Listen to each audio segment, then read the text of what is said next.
আগুনে ভস্মীভূত হলো 3টি দোকান। শুক্রবার গভীর রাতে ঘটনাটি ঘটেছে দিনহাটা 2 নম্বর ব্লকের বাসন্তীরহাট এলাকায়।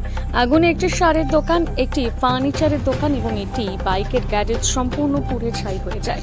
এলাকার সাধারণ মানুষ ও দমকল কর্মীদের প্রায় 1.5 ঘন্টার প্রচেষ্টায় আগুন নিয়ন্ত্রণে আসে। আগুনে 3টি দোকানে কয়েক লক্ষ টাকা ক্ষয়ক্ষতি হয়েছে বলে জানা গিয়েছে। ঘটনার বিবরণে জানা গিয়েছে, এদিন গভীর রাতে দিনহাটা 2 নম্বর ব্লকের বাসন্তীরহাট বাজার সংলগ্ন এলাকায় একটি দোকান থেকে আগুনের লেলিহান শিখা দেখতে পান এলাকাবাসীরা। তাদের চিৎকারে আশেপাশের লোকজন ছুটে আসে এবং নিজেরাই আগুন নেভানোর চেষ্টা করে। মুহূর্তে আগুন আরো 2টো দোকান ছড়িয়ে পড়ে। খবর পেয়ে একটি দমকলের ইঞ্জিন ঘটনাস্থলে ছুটে আসে। দমকল কর্মী এবং এলাকার বাসিন্দাদের 1.5 ঘন্টার চেষ্টায় আগুন নিয়ন্ত্রণে আসে।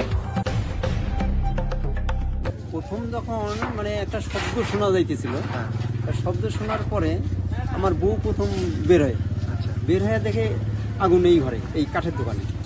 তখন আমাকে বললো যে রহিমের ঘরে আগুন লাগছে। আমি অমনি কি করলাম, ওই রহিমকে ফোন করলাম।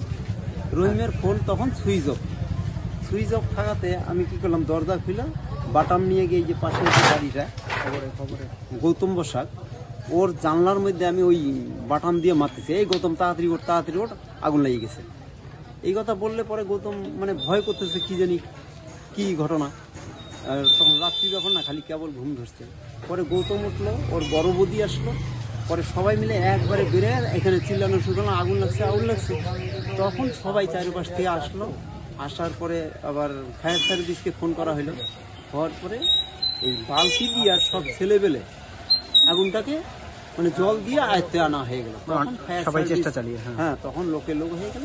তারপরে ফায়ার সার্ভিস এসে গেল। পরে ফায়ার সার্ভিস লাস্টে সম্পূর্ণটার সমাধান করে এই অবস্থায় যায়। কিন্তু যে অবস্থাটা, যদি সরকার থেকে এদের কিছু একটা সাহায্য করে, তাহলে এরা হয়তো উপকৃত হবে।